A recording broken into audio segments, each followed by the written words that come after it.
Bismillahirrahmanirrahim. Assalamualaikum warahmatullahi wabarakatuh. Waalaikumsalam. Waalaikumsalam warahmatullahi wabarakatuh. Hamdan wa syukron billah, amma ba'du.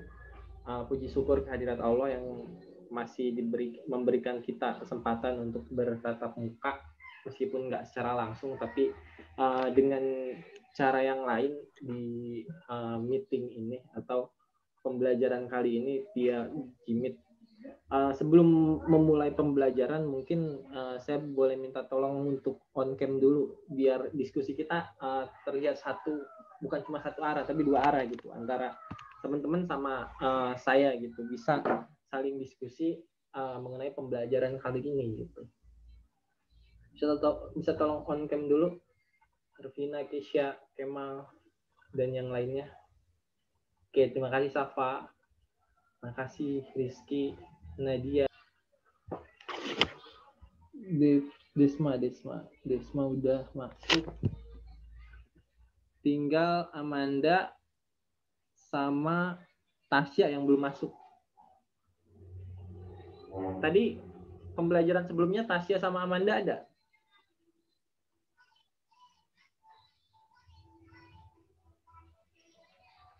Ada, Pak. Ada, syukur alhamdulillah. Nanti coba saya hubungin lagi dah. Sebelum kita masuk ke materi, ada yang bisa kasih sedikit review materi ketika kalian dapat dari Pak Sarwiyoto kemarin gitu. Ada nggak yang ketika kemerdekaan itu? Biar kita bisa tarik benang merahnya dari sana ke materi yang akan kita bahas sekarang gitu. Gimana? Mungkin ada yang bisa bantu saya buat review materi? Iya, Kalisya, silahkan. Ayo teman-teman. Saya mau coba deh, Pak. Boleh Upik. Elok sekali. Boleh di on cam? PPT yang dikasih Pak Sarwiyoto tentang sekitar proklamasi kemerdekaan, Pak. Iya. Itu ada tokoh-tokoh. Pertama,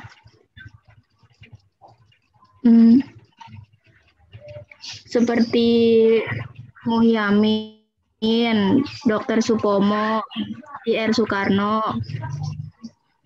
Terus peristiwa sekitar proklamasi kemerdekaan yaitu pembentukan BPUPKI dan PPKI.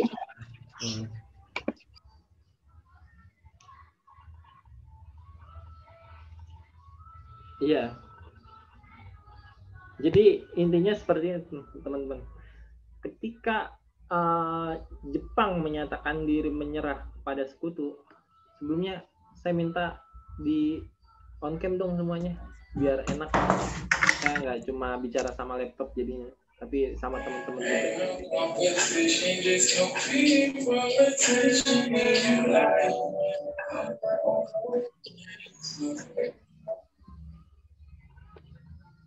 Jadi ketika Jepang itu menyatakan menyerah kepada sekutu, di situ adalah satu awal mula Indonesia mulai mencoba untuk mempersiapkan kemerdekaan Indonesia dengan sungguh-sungguh,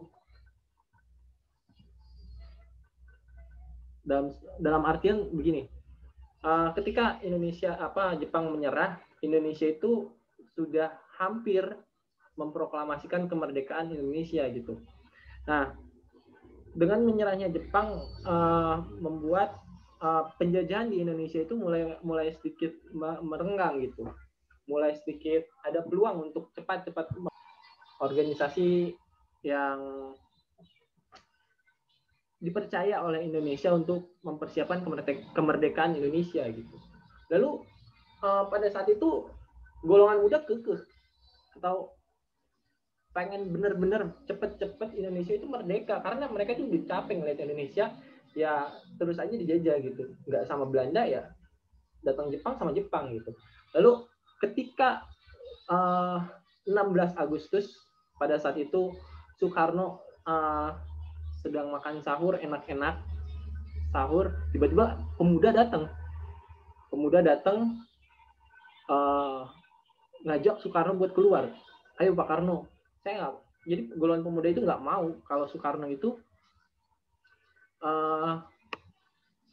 mulai mendengarkan lagi omongan Jepang gitu, karena Soekarno itu meskipun dia bukan dia tuh salah satu orang yang berpengaruh karena ketua PPKI juga gitu, meskipun dia bukan presiden Indonesia pada saat itu gitu, tapi dia bisa dikatakan sebagai orang yang berpengaruh pada saat itu.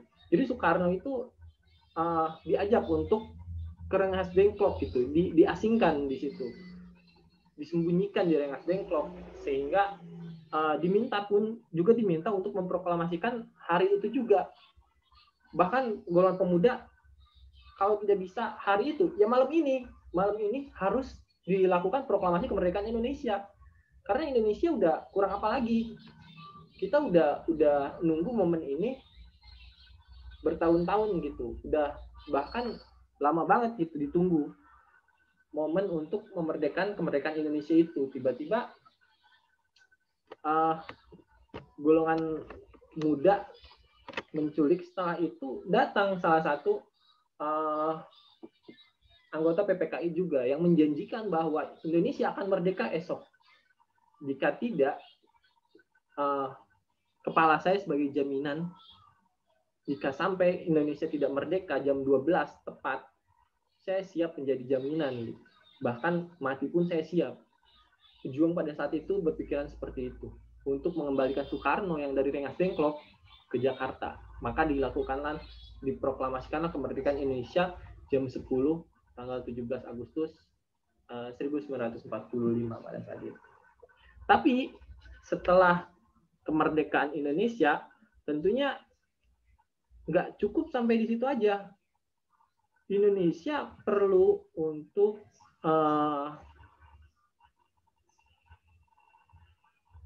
ini udah kelihatan? Udah kelihatan? Belum, Pak. Share screen. Udah, Pak. Udah, Pak. Jadi, setelah kemerdekaan Indonesia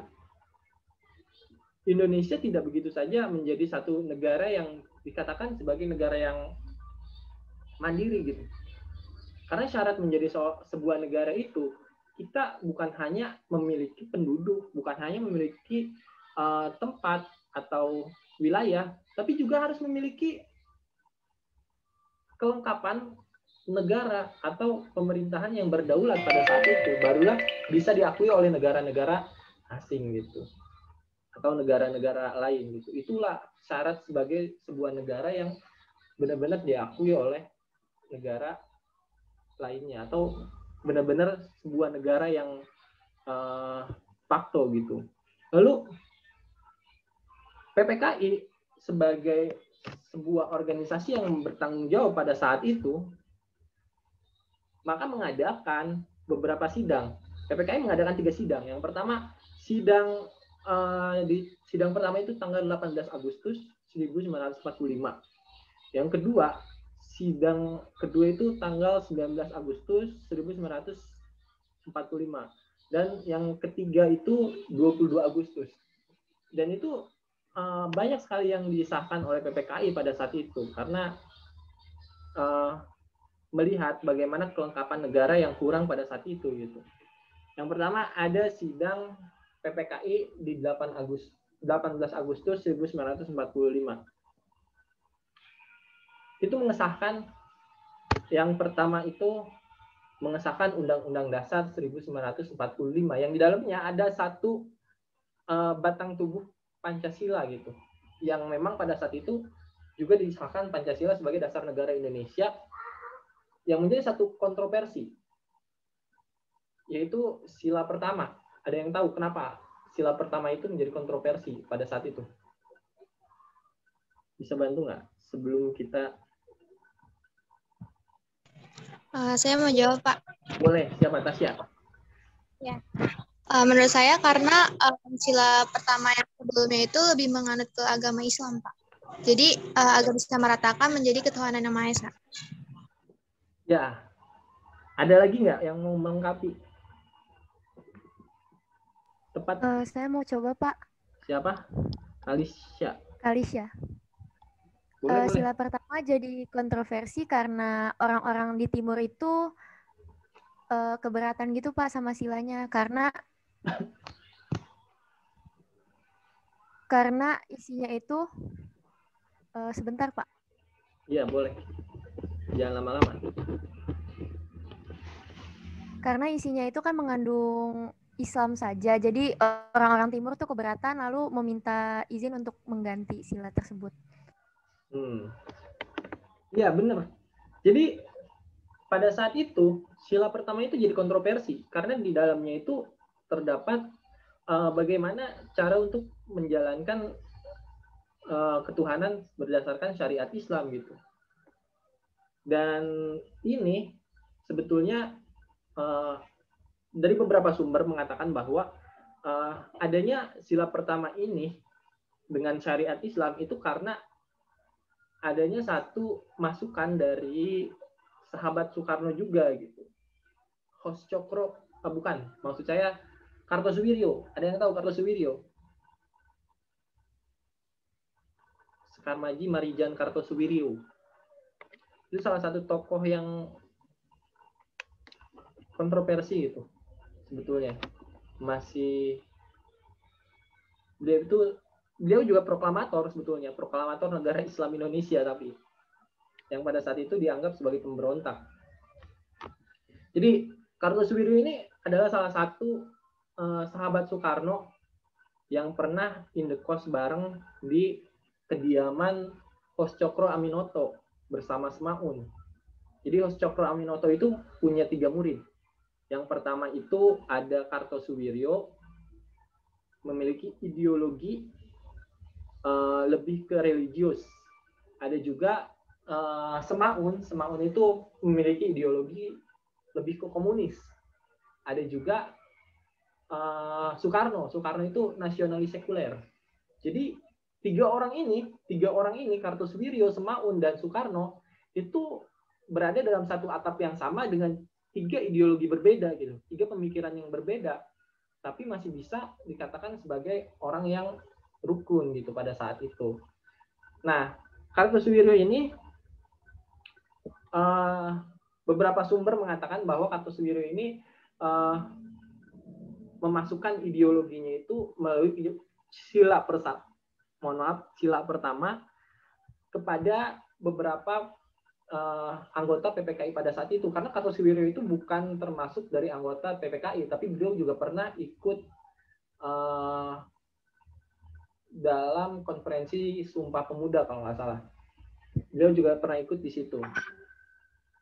Kartosuwiryo ini salah seorang ini juga penulis dari Fajar Asia, penerbit dari yang dimiliki oleh Hoscokro Aminoto. Beliau juga seorang kepala redaksi malah.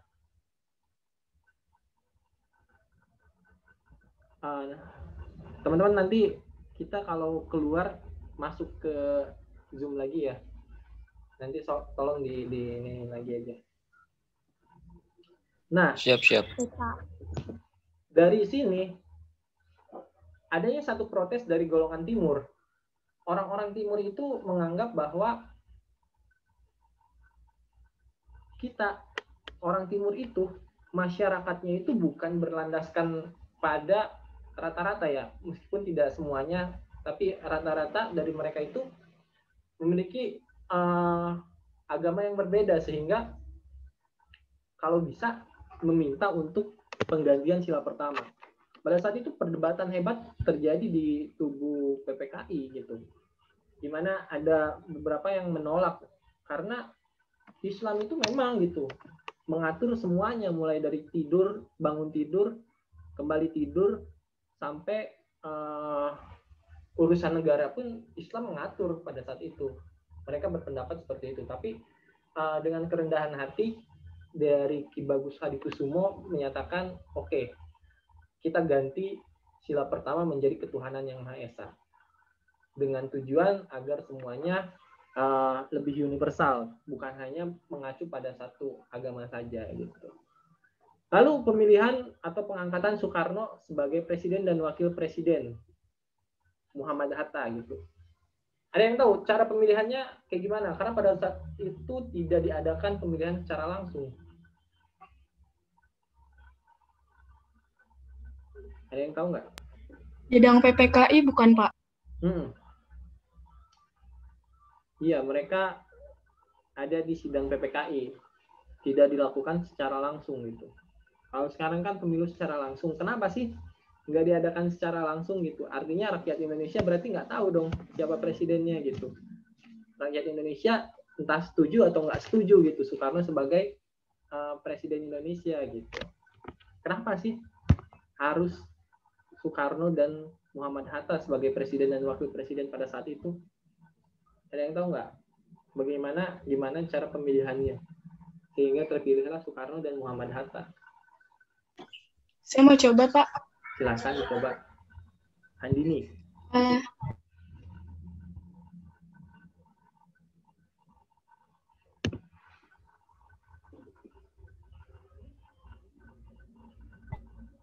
Jadi keputusannya bulat tanpa perhitungan suara karena tidak ada calon lain yang diajukan. Terus ini tuh dipilih karena jasa-jasanya sebagai proklamator kemerdekaan Indonesia dan karena keduanya konsisten memperjuangkan kemerdekaan Indonesia. Ya, salah satunya itu. Tapi pemilihan pada saat itu dilakukan secara aklamasi. Aklamasi itu mengadakan satu calon tunggal. Jadi atas usulan Otto Iskandar Dinata, maka dilakukanlah pemilihan secara aklamasi. Intinya Otto Iskandar Dinata itu mengusulkan bahwa saya punya calonnya itu Soekarno dan Muhammad Hatta gitu. Silakan dipilih oleh sidang PPKI. Dari sidang PPKI itu kalian setuju atau tidak setuju. Ketika tidak setuju, maka dicari calon baru. Tapi ketika semua setuju sepakat, maka jadilah Soekarno dan Muhammad Hatta sebagai presiden dan wakil presiden yang pertama. Gitu. Lalu apakah ini dikatakan sah? Karena tidak semua rakyat Indonesia memilih gitu. Kalau kita lihat ke Pancasila poin keempat, butir keempat, kerakyatan yang dipimpin oleh hikmat kebijaksanaan dalam permusyawaratan perwakilan, artinya ini adalah satu hal yang bisa dikatakan sebagai sah gitu, dianggap ya nggak masalah.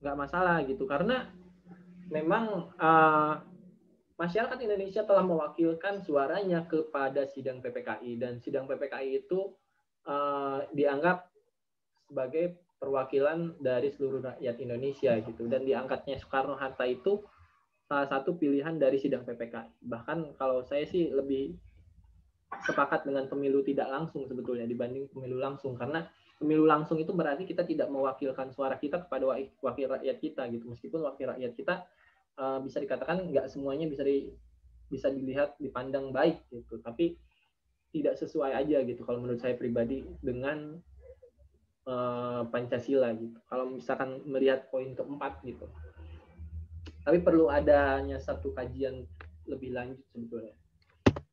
Di situ ada juga tugas presiden itu dibantu sama KNIP gitu. KNIP itu membantu tugas presiden karena masih belum benar-benar kebentuk semuanya, bahkan lembaga legislatif masih belum bentuk, maka KNIP lah dibentuk sebagai pembantu tugas presiden. Lanjut.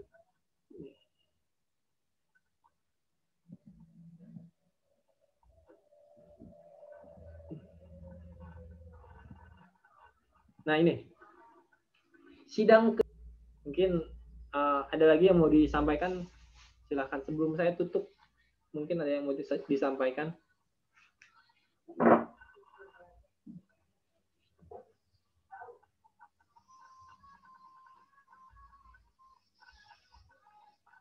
Kalau nggak ada, saya tutup ya. Saya tutup. Ini nggak ada kan? Masih ada nggak yang mau disampaikan atau mau ditanyakan? Nggak ada kayaknya, Pak. Cukup, Tadi Pak. tidak. Iya, Oke. Pak. Kata Rizky Kalau cukup. gitu saya cukupkan untuk sekarang gitu.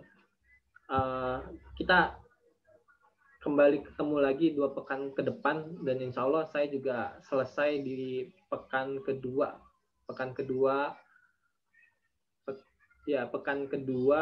bulan April mungkin. Jadi pertemuan kita kemungkinan cuma 2 pertemuan lagi, dan kita maksimalin untuk bertemu via Meet aja ya, jangan lagi di classroom, karena memang waktu saya cuma tinggal sedikit lagi karena kepotong beberapa hal kemarin. Mungkin cukup sekian, kurangnya mohon dimaklum, lebihnya semua dari Allah. Nasrun minallah wa fatun qarib wa basyirul mu'minin fastabiqul khairat. Wassalamualaikum warahmatullahi wabarakatuh. Waalaikumsalam. Waalaikumsalam warahmatullahi wabarakatuh. Terima kasih, Pak. Terima kasih, Terima Pak. kasih, Pak. Terima kasih, Pak.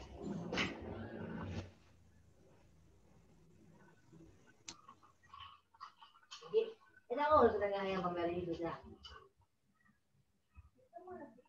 Mana dong ya?